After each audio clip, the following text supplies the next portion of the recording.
So that brings me to tonight's guest. We have with us a really great guest tonight, Aimee Greenebaum, who is the curator of aviculture at the Monterey Bay Aquarium. Aviculture is like agriculture, I guess. You grow birds, right? Yeah. And she's also co-chair of the Avian Scientific Advisory Group. She was one of the primary authors of 2 books on animal care, the Shorebird Animal Care Manual and the Alcid Animal Care Manual, both of which are primary resources for anyone taking care of captive birds. So she's kind of a big deal. And she came all the way up here from Monterey just to talk to us. Welcome, Aimee, and thanks for coming. Thank you. Oh, I'm so excited to be here. Thank you, everybody. Okay, so yeah, as he said, I am the curator of our, I just say bird department, because most people don't know what aviculture means, but since we are in a room full of bird people, I thought I'd put my official title up there. I've been with the aquarium for over 20 years now, 21 years next month, with the birds the entire time. So I've been very lucky to work with all the birds there. And so I thought today we would just talk a little bit about our African penguins. And thank you guys for having me up. I'm very excited to be here. I really appreciate it. Okay, so first I'm going to give you just a little bit of natural history in case you might not know much about African penguins. They are native to the coast of South Africa, all the way up to Namibia. Some of their other common names are black-footed penguins. Some people call them jackass penguins. I tend to just call them South African penguins. They were listed just this last year as critically endangered, so they were endangered. They keep going downhill in the wild. So as of right now, there's about under 10,000 breeding pairs left in the wild. It's pretty bleak for them. I think the closest estimation right now is they could be extinct in about 10 years in the wild. So, kind of similar challenges that a lot of wildlife has, from lack of food source, so overfishing, as well as the warming waters. The fish are moving elsewhere, so kind of out of the penguin's range. And then being off the coast of South Africa, there's a lot of issues with oil spills right there. And then human disturbances, from anything from destroying the nesting area to, believe it or not, they get hit by cars a lot too. If you can imagine that, they're out there waddling around and climbing under cars and people don't see them. And I wanted to talk just briefly kind of how zoos and aquariums work with different conservation groups. So there's this overarching group called the Taxon Advisory Group, so the TAG, and there's like a penguin tag that oversees all penguins within zoos and aquariums, and they look at populations within zoos and aquariums, but they also work with experts out in the field trying to help wild populations. And then under the tag is the species survival plan, and this is mostly focused on the population within zoos and aquariums. So if you can imagine all the African penguins that we have, which are about 1,100 in all AZA zoos and aquariums, we want to make sure they're managed as one big population. And there's there's a stud book. So every penguin's genetics are managed. So we make sure we have a good, diverse genetic population, and that at least the population within zoos and aquariums are sustainably managed. And as of right now, there's about 237 accredited institutions for AZA, for zoos and aquariums right now.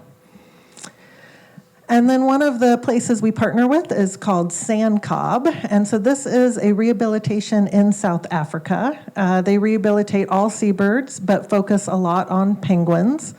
They do not only rehabilitation, but they do chick rearing. They respond when there's oiled wildlife in South Africa. They do education. They do training.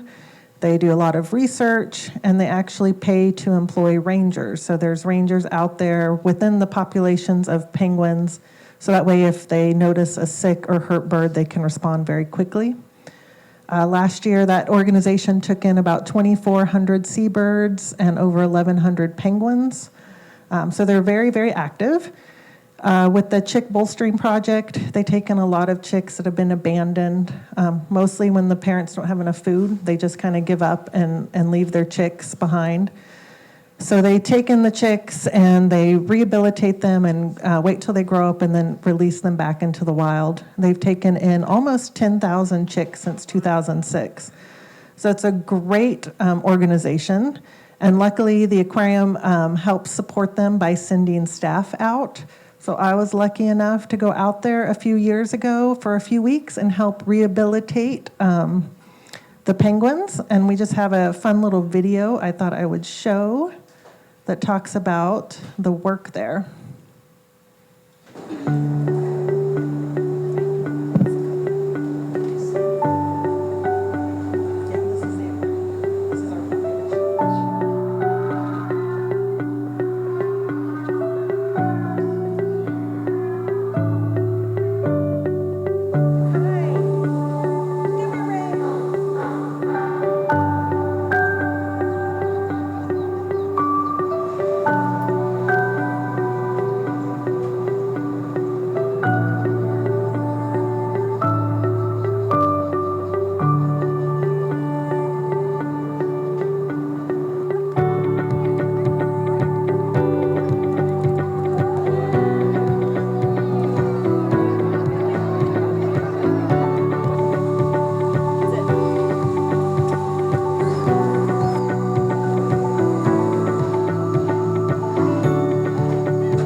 Aren't they fun? Yeah, so I will say I've never quite felt my age as when I went out there to work. It was very, very physically taxing. These are very strong birds, and I think I had about 130 penguins in my pen. And it's just constant. Like, it's feed, clean, medicate. And we stayed in this like hostel area, and at the end of the day, most of the volunteers are like right out of college, so they're much younger. But they let people like us come for just like 2 weeks. And all the younger kids were like, hey, we're gonna go out to the bars. And I'm like, no, I'm gonna take Tylenol. If you could be quiet when you come in, I'm very, very tired. But it was a great opportunity, and it's a great organization. And another project I just wanted to mention is this artificial nest project that zoos and aquariums are working with the people in South Africa as well. So one of the challenges penguins face is hundreds of years ago, all the guano was unsustainably harvested. And so they like to nest and burrow down in the guano. And so they found over the years, without them being able to burrow with the guano covering them, the nests were getting way too hot and getting very, very overheated. And then predators and, flooding and stuff like that. So they've worked with all these scientists that went way over my head, but they've kind of custom designed these nest boxes. And they're starting to deploy them. And just as a part of their research, they found some penguins nesting without a nest, and it was about 145 degrees under the penguin with the eggs, which obviously the eggs don't hatch under that. But then in the nest, just a few feet away, it was about 80 degrees. So it's made a huge difference. The penguins love them. There are videos of while they're deploying the nest, before they're even like stepping away, penguins are running underneath them. So it's been a great project, and they have deployed about 1,000 so far, I think with the goal of about 5,000 total. And I think that has been helping at least get some suitable nesting area. Okay, so now I'm going to dive into our specific birds. So this won't be more about the natural history, but more of a behind-the-scenes look at our individual birds we have on exhibit. So far, right now, we currently have 15 birds. And we're just going to dive into it. We're going to talk a little bit about the romance, some of the breakups, a lot about our chick rearing that we do, because nothing's cuter than little baby penguins. And I'm going to focus a lot on how they are related to each other. So fair warning, it might get a little confusing. I'll be throwing out a lot of names, but I promise at the end it'll all make sense. There may not be a quiz at the end. We'll see how it goes. So one of the questions I get asked the most are they monogamous? Do they fall in love with each other forever and ever, like some people would have you believe? No. I say they're monogamous-ish. It kind of depends on which pair you're talking about. So this is Sequoia and Sabi. They've been together for over 10 years. They're a very strong bonded pair. I will say they're pretty monogamous, but we've had lots of breakups. Certain individuals have a little canoodling on the side with other pairs when their mate's not looking. So I kind of compare them to humans, right? Some are monogamous and some not so much. But we do have some eggs that we've been able to successfully rear on exhibit. We've had 13 chicks since 2015. Now, their typical incubation is around 38 days. We sometimes leave the eggs underneath the parents, but honestly, we've had better success when we artificially incubate them ourselves. And that is because every once in a while we get some chicks that are malpositioned and they need a little bit of help to hatch. And so it's just easier for us to monitor that. Because believe it or not, African penguins aren't that excited when you go take their egg from them. They're very protective, and it's very hard to get the egg out without it breaking. So we will typically artificially incubate off exhibit. And this is just an example of one that was malpositioned. So if you see the blue arrow, that is the tip of the beak, and this was way past hatching. So there's the head this way, and the beak should be pointed into the air cell.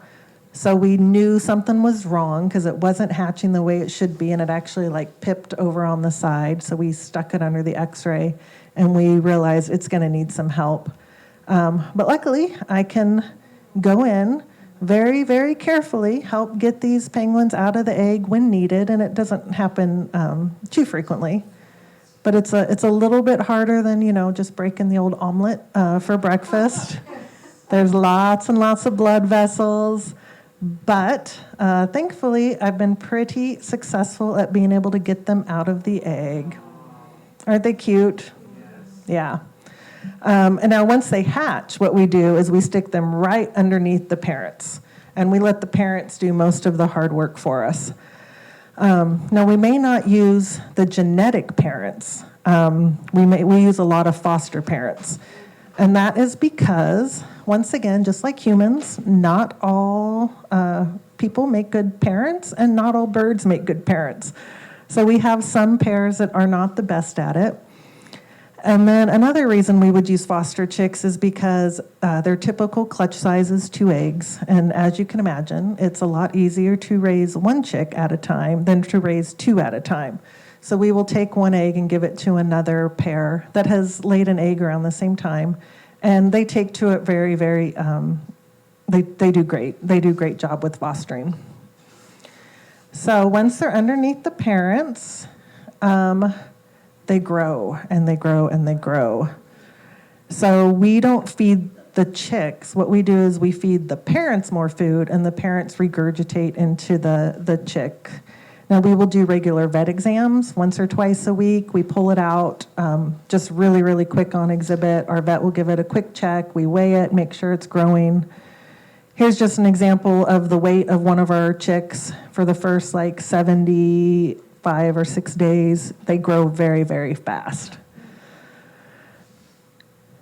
But the parents do such a good job. They keep them all warm, and they keep them safe, and they do all the feeding, all the hard work. And then when they're about this big, which is about 4 to 5 weeks or so, this is when they want to start wandering out of the nest. They get very curious. Now, on exhibit is not the safest place for a chick to be out wandering around. They could fall into the water and not be able to get out. And African penguins are very aggressive. And so I wouldn't want a little chick to get bit. So at this stage, we typically remove them off exhibit, usually not with the parents, with the other chicks that we have. And this is when we teach them to start getting comfortable with us. So we want them comfortable with people. We want them to learn how to hand feed from us. We do some training, and here's a little video, if it works, of one of the chicks learning how to feed.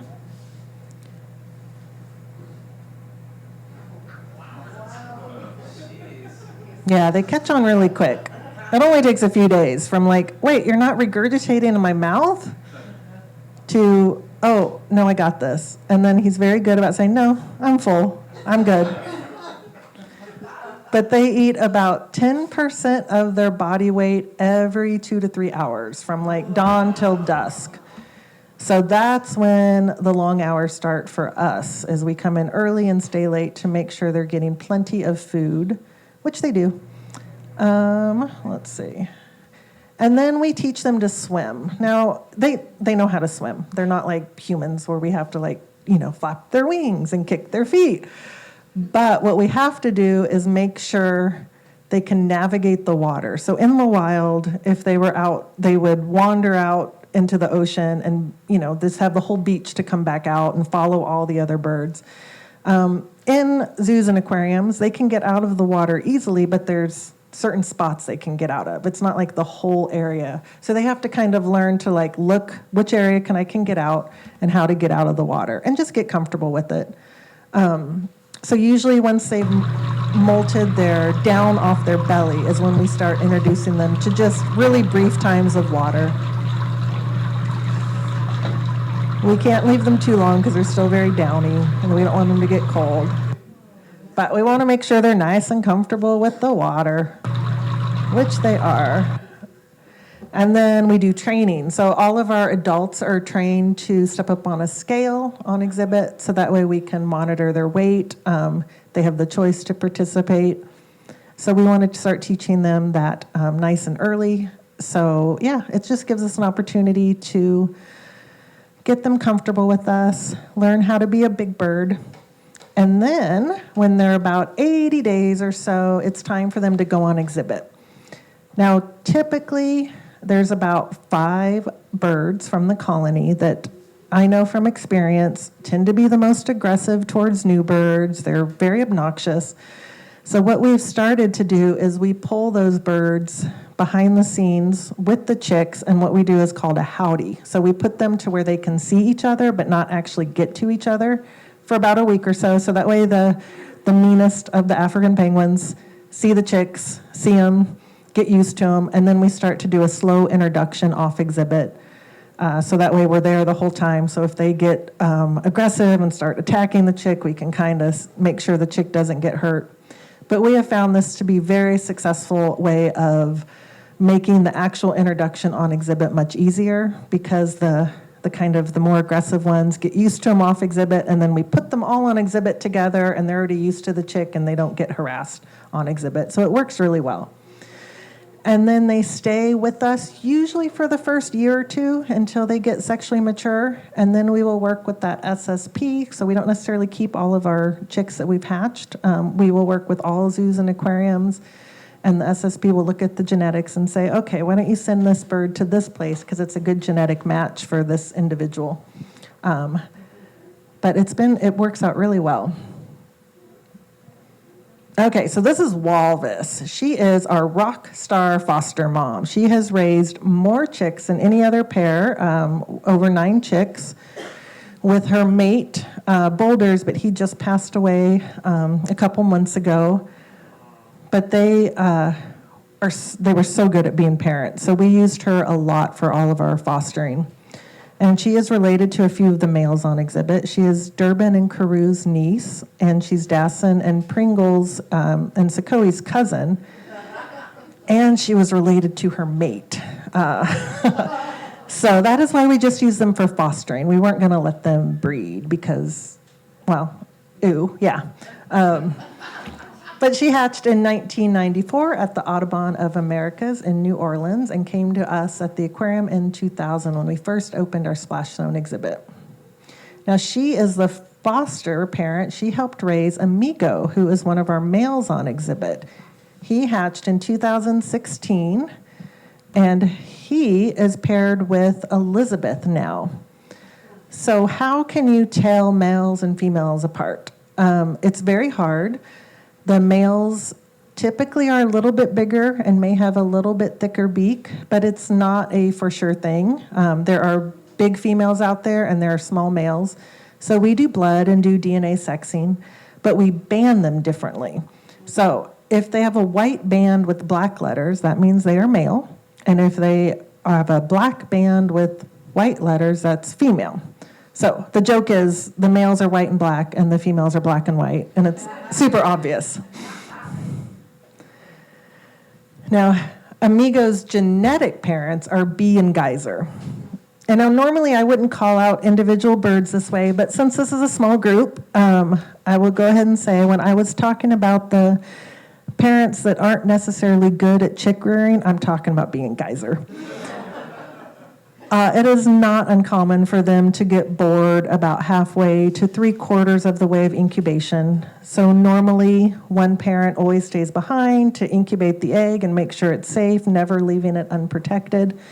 Bee and Geyser, they're bored. They both wander out for hours at a time, leaving the egg unattended. So I just don't feel they are ready for the commitment of incubating and chick rearing. Now, it might get better the older they get, but I've been saying that now for several years, and they haven't quite ready to commit. But they are the genetic parents of Amigo. Okay, this is Durbin. Isn't he cute? Yeah, he's our oldest bird we have on exhibit. He hatched in 1992 at the Audubon Aquarium of Americas in February. So he will be 33 years old next month. Now, the typical lifespan of penguins in the wild are about 10 years. In zoos and aquariums, it goes up to about 18 to 19 is like the average lifespan. As I was telling someone earlier, they get good health benefits. They have no predators, they get plenty of food, so they do tend to live a little bit longer, but any which way, 32, 33 years old is quite old for a penguin. And his idea of monogamy, he takes that with a little bit more fluid approach. Kind of reminds me of some famous people out there, but of course I will not name names. But here he is with Sabi in 2011. Here he is with Malopo in 2015.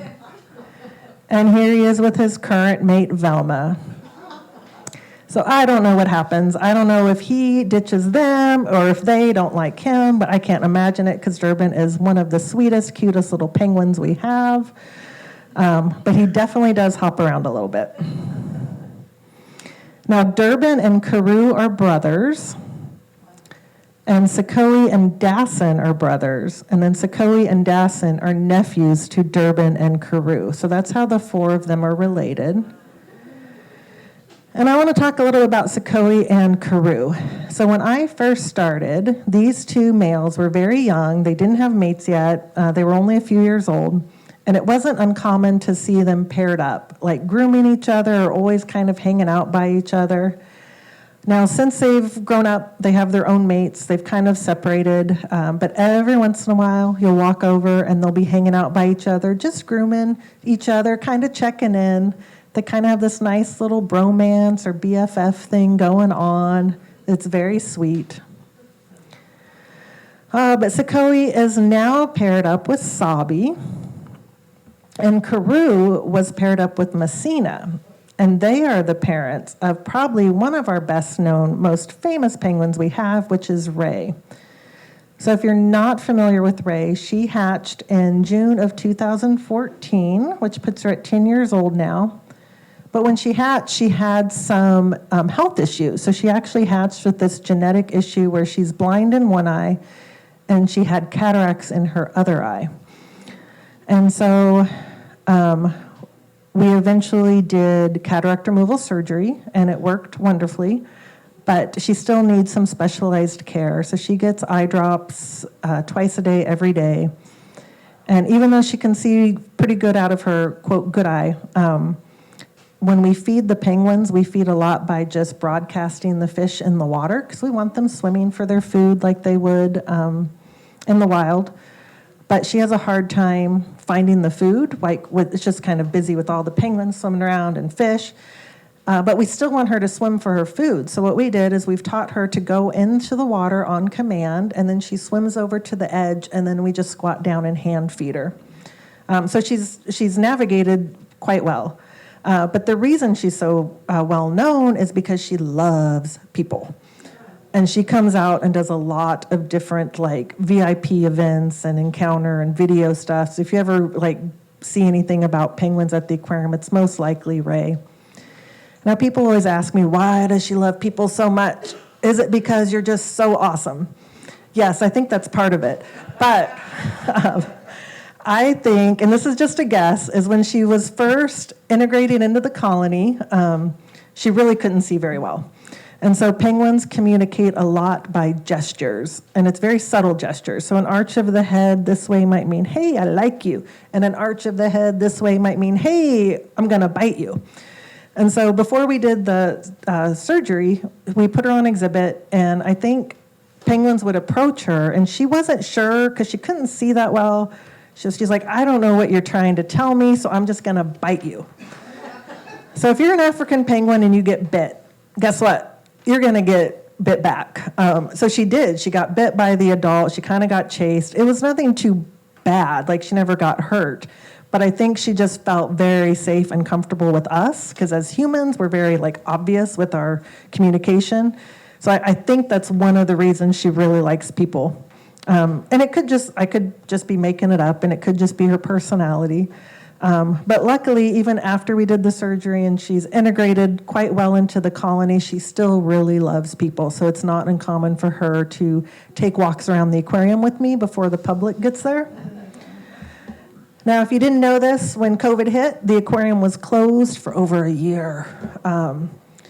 We still got to come in and we had to take care of all the animals, but there was no public and very few staff on site. So Ray got to go on lots and lots of walks. And so I have a really fun video, if I can get it there. Did it turn yet? Nope.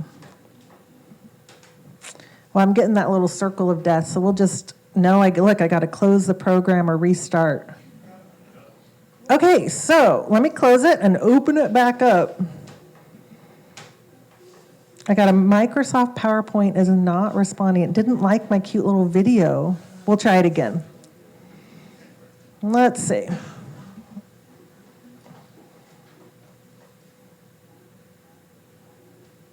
I can hear the sea lions. We had a few months ago, I don't know if you guys saw it on the news, but these sea lions took over this small little beach just right down the street from the aquarium. And I mean, it had to be thousands of sea lions. It was insane. I was joking because as a bird person, I always scoff at, the otters because it's like mammals versus birds at the aquarium. But when I am impressed by all the sea lions, then it's got to be pretty impressed because they were pretty cute. Okay, I can't see my screen yet.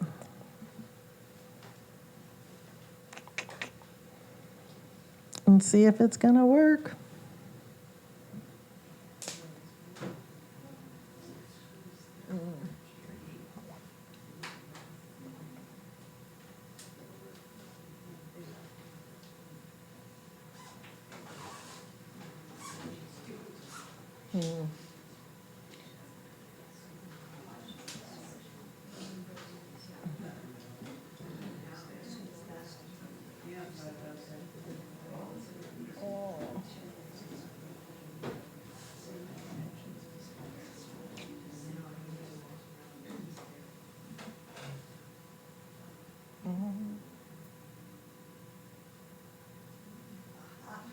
Okay, don't get too excited. Let's see if it'll play. Hold on. Okay.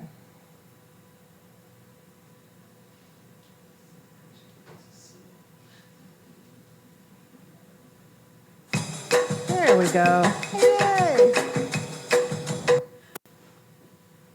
Oh.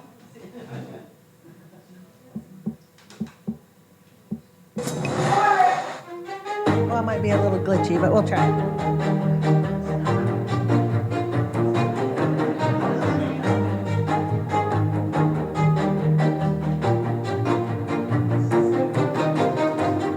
Isn't she cute?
You're such a good girl. You're such a good girl. Yes, you are. Yes, you're a very good girl. You're just so pretty. Shall we go keep walking? Gotta get you back in time for your breakfast.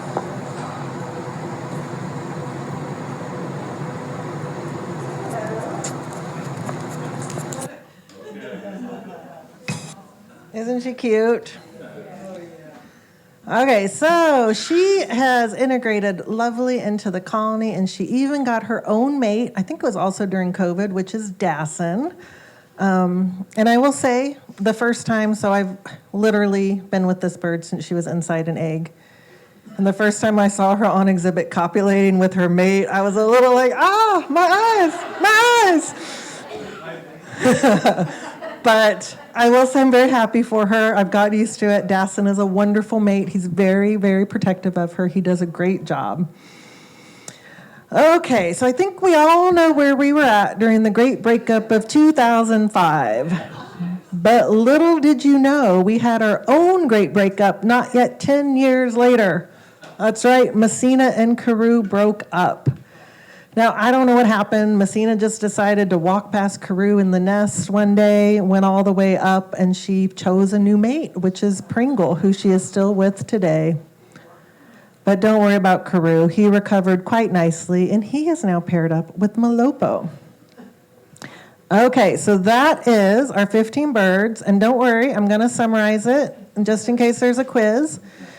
We have Walvis, our rock star foster mom, who is nieces to Durbin and Carew, who are brothers. Durbin used to be paired up with Malopo until they broke up.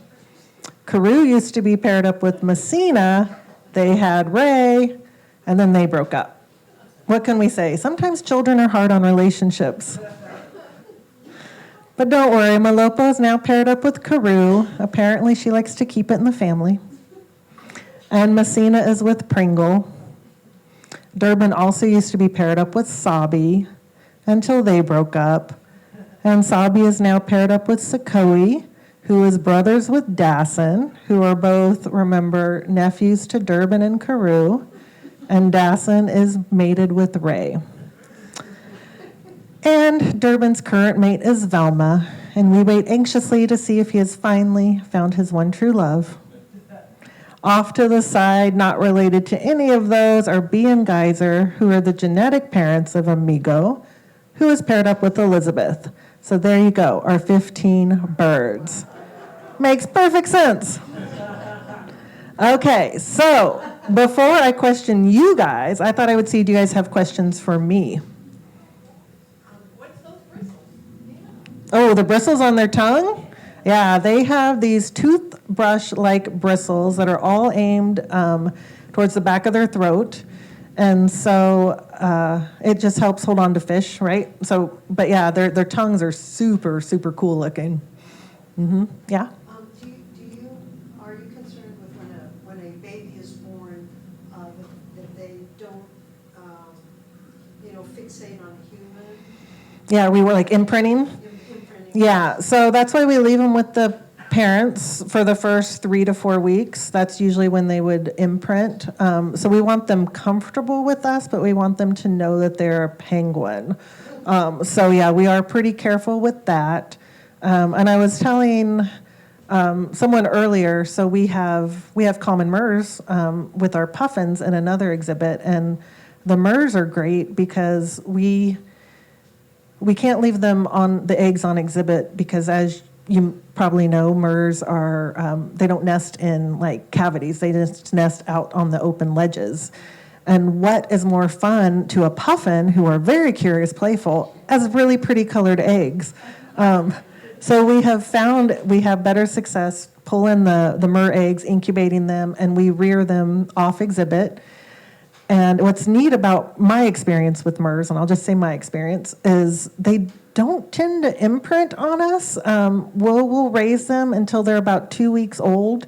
And then kind of when they're at that age where they would like fledge with their dad, we pull an adult and have them finish helping. But it's the minute the murs see the adult, I get ditched. It hurts my feelings for like a day because I like to think we had a special bond, but they get over me really, really quickly. But for penguins, that's why we like to leave them with the parents early on. And plus, it's really hard to murs get fed whole fish, where penguins regurgitate. So if we would have to feed a chick at that age, it's like a slurry and you have to tube feed it, and that's just way too much work. So we let the parents do all of that. Okay, yes? Their markings, are they like a zebra where they're, individualized like our fingerprints? Yes, yeah. So you can tell their marking, which penguin is which by their spot pattern on their chest. Yeah. But we cheat and put name bands. But once you work with them enough, yeah, you can see. What's interesting though, like Dassen, the one I was talking about, he just molted, and they molt annually. So most birds, kind of molt in periods throughout the year. Penguins do what is called a catastrophic molt. So once a year, they get really, really fat, and then they drop all their feathers, and they get really grouchy during that time. I always kind of compare it to like PMS, where they're just like all swollen and like, grr, feed me and leave me alone. But then they molt in new feathers. Well, Dassen's mark on his neck is getting lighter. Like every time he molts, it's just a little bit lighter. So I thought that was kind of curious. Do they do vocal recognition with each other? Yes, yeah, they can tell apart by their sounds. I can't. They all sound very loud to me. But yeah, they can recognize each other. And with, I found it was interesting with Ray. So Ray, as I mentioned, she really likes people. And I'm not to boast, but I'm one of her favorites. Me and my other coworker, Kim. And so when I went to South Africa, I was gone for about a month total, which is probably the longest I've been gone other than when I had kids. And so when I came back my first day, I walked by the exhibit, and I've always been curious like how far Ray can really see. And so she was inside looking out actually over the ocean, and she looked, and then she did a double take and saw me out outside looking in, and she ran into the water and swam up against the window and started calling. And I was like, "Oh, Ray, you can tell it's me." It was very, very sweet. So yeah, they can recognize, I think, better than what we give credit for. So incubation, 38 days typically, 38 to 41 days, yeah. And how old are they when they can reproduce? 1 to 2 years is when they molt into their adult plumage. And they can actually produce eggs at that point? Yes, yeah. I would say closer to 2 years when they actually would start trying to breed. But it's not uncommon for them to molt into an adult at 1 and then follow the adults around trying to figure out what's going on. But that's the benefit of the juvenile plumage is they look different. And they don't know how to act like adults. So it's not uncommon to see these juveniles like following the pairs in the nesting box, like, "Hey, what are you doing?" And luckily, as juveniles, the adults are nicer to them. They're like, "Hey, you're just an idiot. Get out of here." But when they're full-on adult, that's when they can be really aggressive towards each other. Yes? So coming from Zoom, Paul Nader asks, how many African penguins presently in the wild across the European zoos and aquariums? What is the population size of African penguins? Thank you for your presentation. And then does your penguin flock have bumblefoot? Bumblefoot, yeah. No, we don't have bumblefoot. So in the wild in South Africa, there's about less than 10,000 breeding pairs from the latest thing. The European zoos and aquariums, I don't know what their population is off the top of my head. Within AZA, America is about 1,100 or so birds. Bumblefoot. So if you guys aren't familiar, bumblefoot is a very common problem with birds, usually in zoos, like in zoos and aquariums. But it happens in the wild too, where it's kind of like sores and infections on the bottom of their feet. So that is one reason we like them to swim as much as possible. We like to keep them off their feet, keep them active, and then we use appropriate substrate, which is we use these soft mats. So they kind of have choices of driftwood or water or rock or some soft mats. And knock on wood, we don't have problems with bumblefoot. Yeah.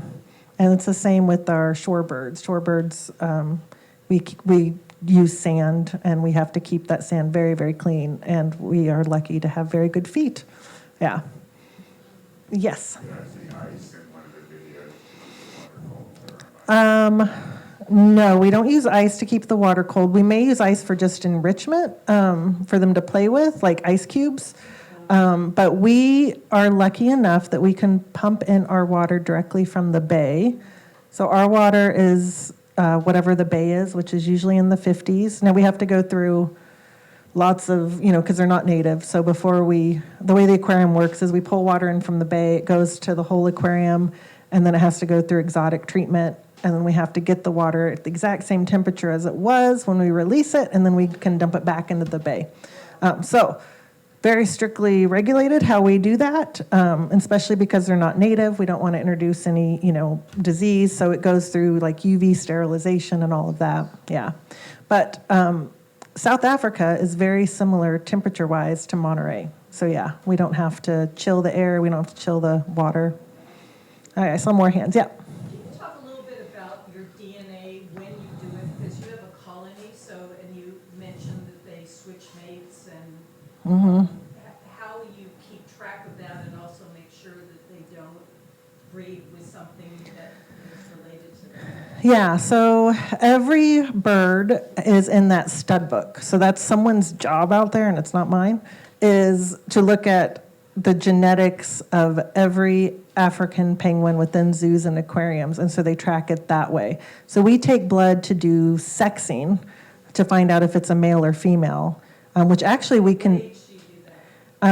we can sometimes do it from the eggshell. If there's enough blood in the actual egg, we do it from that.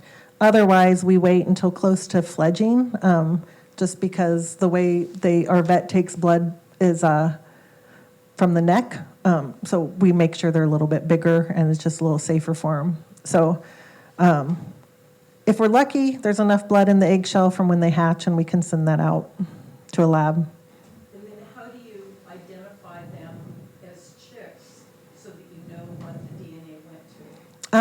We will either put a temporary band, or sometimes if we have multiple chicks, I'll literally put a marker on their head, like a red mark and a blue mark, until they're old and their wings get big enough to put the band on.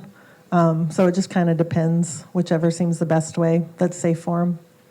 Another Zoom question? Another Zoom question, this is from Linda Francis. She says, are they called jackass because of their call? When I heard them, it was really loud and fun.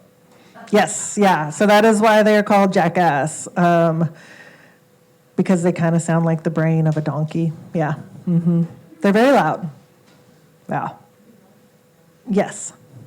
So I have a question about the possibility of releasing them back to the wild. Like, what would have to happen to the native population to trigger that? And then, do you guys have a contingency plan about raising the chicks for release into the wild?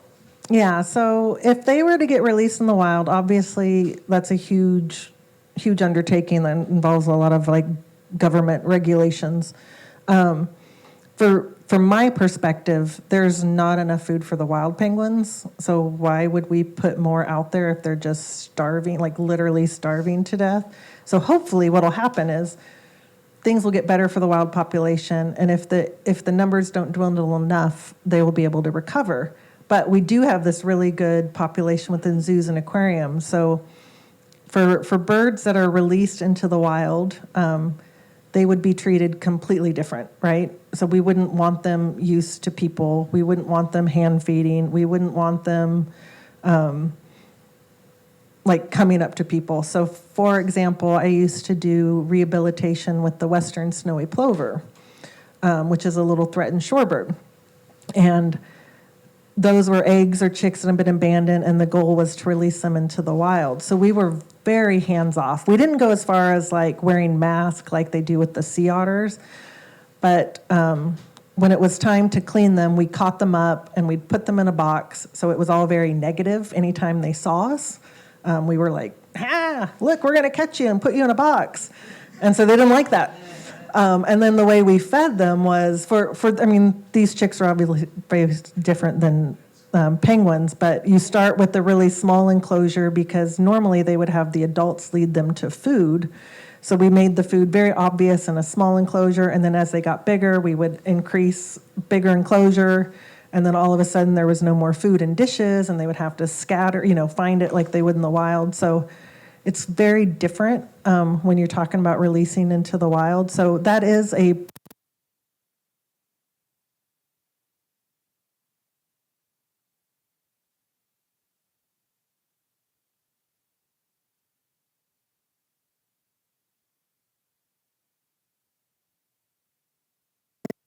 they won't need that. We can kind of help them stabilize and they could recover on their own. One good thing about African penguins, they love to breed. With the weather like this year round, there's no like too cold, like winters and stuff. So they can knock out 2 eggs twice a year and raise their chicks that way. Yes, more questions? Another one from Zoom. Does your penguin group have any risk of avian malaria? Malaria, no, because our exhibit is indoors. So yes, outdoor exhibits, they do tend to have problems with malaria, and there are like vaccinations for it, or some will test their blood and treat them. But luckily ours being indoors, we don't have that. And knock on wood, they're not exposed to like bird flu or anything like that. We take a lot of care, like I only wear shoes that stay on the aquarium. We're not around other wild birds before we go deal with our collection, because we're very, very conscious of bird flu right now. Mm-hmm. Okay, so if you're breeding a lot of eggs, do you have a plan with other aquariums that you share some of the chicks with them, or? Yeah, so we will send out our chicks. Well, I say chicks, but we wait till they're like 1 to 2 years old. So once they become sexually mature.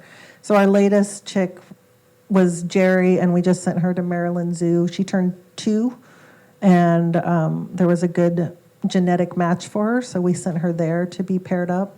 So yeah, we work, if you can imagine, all zoos and aquariums that are AZA accredited, kind of, it's one big population. We work together.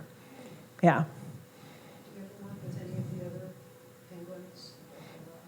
Other species of penguins? Not at the aquarium. We just have African penguins right now. Historically, we had Magellanics for like a temporary 2-year show. But no, just so we have African penguins. We have our Alcid exhibit, which are common murres and tufted puffins. We have our Sandy Shore exhibit, which has a lot of different species of local shorebirds, most of which are here because they're non-releasable, so they were found with wing injuries. And then, I don't know if you guys know this, but we have 2 lace and albatross too that are, one of them's used for a program bird. So it's a fun collection of birds, yeah. You don't get to see too often. Yes? You mentioned the problems they have in the wild. What is it? Mainly overfishing and the temperature? It's a little bit of everything, yeah. Yeah, so overfishing, but also the waters are warming up. And we see that here too, right? The waters are warming up, so fish are going elsewhere. So it's a lot. It's a lot of problems. Yes? You mentioned you were hopeful before the captive breeding sort of scenario. How were you hopeful? What do you see? I see that they're penguins, and who wouldn't want to save a penguin?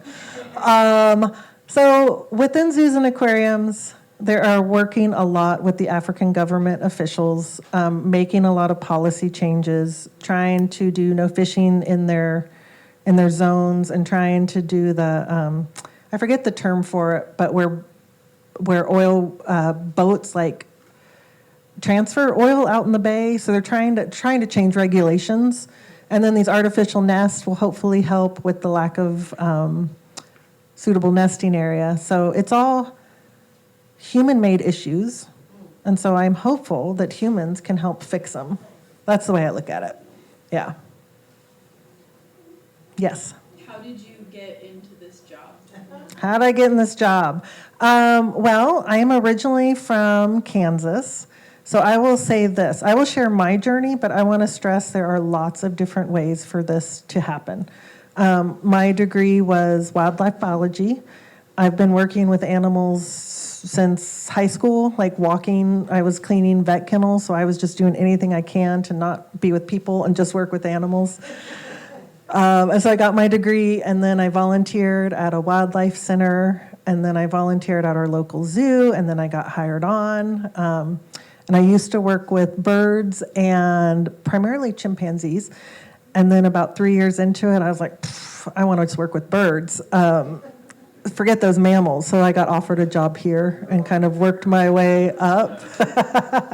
But I will say this, the best way to get into this field is get some experience with animals. It's volunteering if you can. If you can't, then finding any kind of paid job. We do paid internships now at the aquarium as well. And we have 2 volunteers a day in the bird exhibits that help us do all of our cleaning and stuff. So there's lots of opportunities. So I think that's important. And I will say I started with my love of birds literally from my grandma, who was a farmer in western Kansas, and she was a bird watcher. She would put bird feeders out, and we would sit on her front porch, and she would teach me how to ID birds, and that's where my love of birds have started. So I think just getting familiar with the animals, learning their behavior, finding your way in. It doesn't have to be my path. There's lots of different paths. Yeah. Any other questions? Okay, so what we're going to do now, I have a pop quiz for you guys. Yeah. So if you want to, let's see, is it showing? If you want to participate and you have a phone, let's see, why didn't this pop up? I closed the PowerPoint. Where'd my tech people go?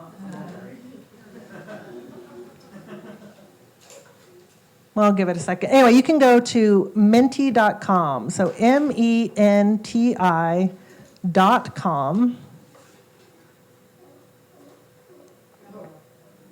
And there's a code. If I can get the screen to pop up, let's see. Okay, I know we tested this. I closed my PowerPoint. And it was present. Maybe, it looks like it did an extended display. You want to mess with my display? So anyway, you can go to minty.com. I'll put up a code. You guys can choose to enter your name. It can be your real name. It can be a fake name. It can be the favorite bird you want. And then we're going to do just a really short little quiz. And the winner will get a little prize. Can you So- restate the address? Yeah, it's menti.com, minty.com. And it's all up on the screen. It's very obvious if you can see it from my perspective. Okay, let's try it again. Hit the present. Okay. And there's also like a QR code if you're fancy with the QR code. So there's the code. Yeah, minty.com 53133657. Then you can just shout them out if you would like. So should work for those on Zoom as well if you want to. Now, the faster you answer, the more points you will get. So that's how you're going to win this. Look at everybody. There they are.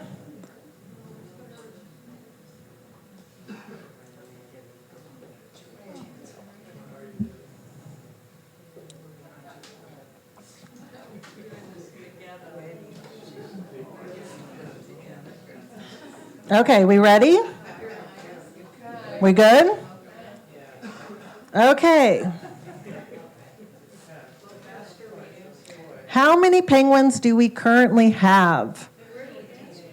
Was it 100, 15, 14, or 1? And we just use lots of mirrors on exhibit. You guys are shouting them out, so it's okay. It's okay. Good. Well, it would have been embarrassing if someone would have got it wrong because we just shouted out the answer.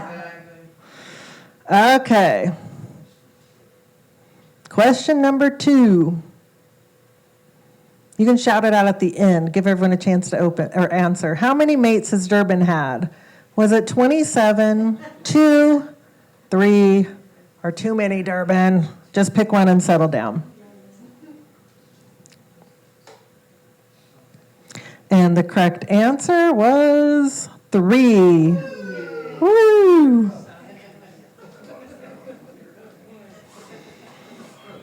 Yeah, you guys didn't know us. You should be taking notes, huh? That's okay. It's just fun.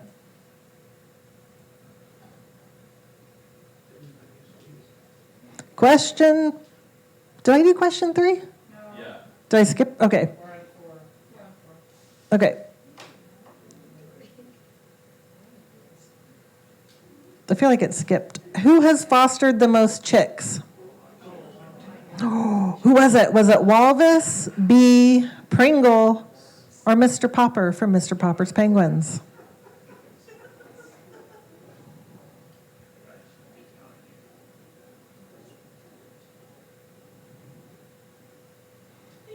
Walvis, very good.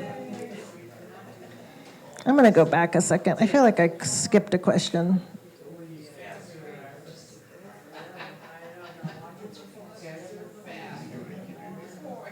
Oh yeah, here it is. Who is Sokoe's brother? Do you guys remember? Was it Pringle, Dassin, Malopo, or one of the Baldwin brothers? Take your best guess.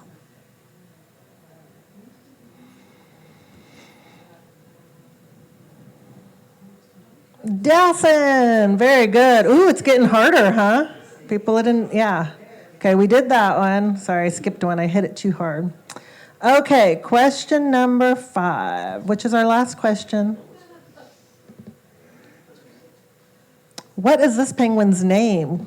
Speaking of spot patterns, is it Geyser, walrus, malopo, or a hot spring in which water intermittently boils, sending a tall column of water and steam into the air, which is also a clue. Yes. Who's got it? Who's got it? Geyser. Very good. Okay, there is no wrong answer for this. You can just type in your favorite penguin and we'll see which was everybody's favorite bird. Aw, sweet little Ray. Bee. Walrus. No one likes our player Durbin? See, the more people are putting, the bigger the name gets. I think Ray's one, huh? It's the video. It always gets her. It's the video. There's Geyser. And she's obviously named for Monterey. Okay, so is that it? Let's see who the winner is. Dun da da.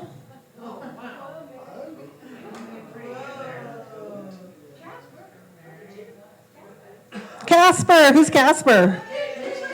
Yay, okay, come on up and get your prize, which is a very own painting done by our penguins. If you look closely, you'll see little penguin footprints. They like to walk through the painting.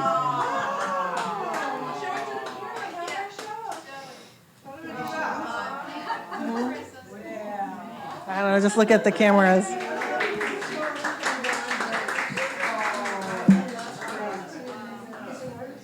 Okay, I think that is it, unless anyone had any last minute questions. All right, I'll be around for a few minutes, so if something comes up, feel free to come on up.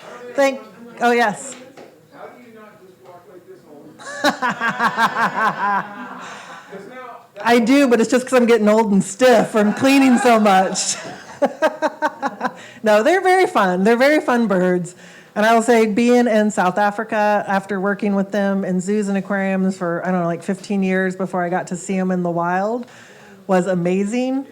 And we had a driver take us down to Stony Point Beach to see them. And I'm not going to lie, they're not the most active of the birds. They just kind of sit around a lot. And so I was at that beach for hours, and our driver's like, man, people don't usually like to watch them this long. I'm like, but they're not doing anything. That's what our birds at our aquarium does. It's nice to know they're not lazy. They're natural behavior, And they were so tough, watching them on the rocks, and a wave would come up and just smash them against the rock, and they would just hop out. And I'm like, maybe we should make this step only this big so we don't have to make our penguins climb to. I'm like, okay, I kind of baby our colony a little bit. But they were so impressive. They're very, very cool, tough birds. I really appreciate them. Okay, have a great day. Thank you, guys.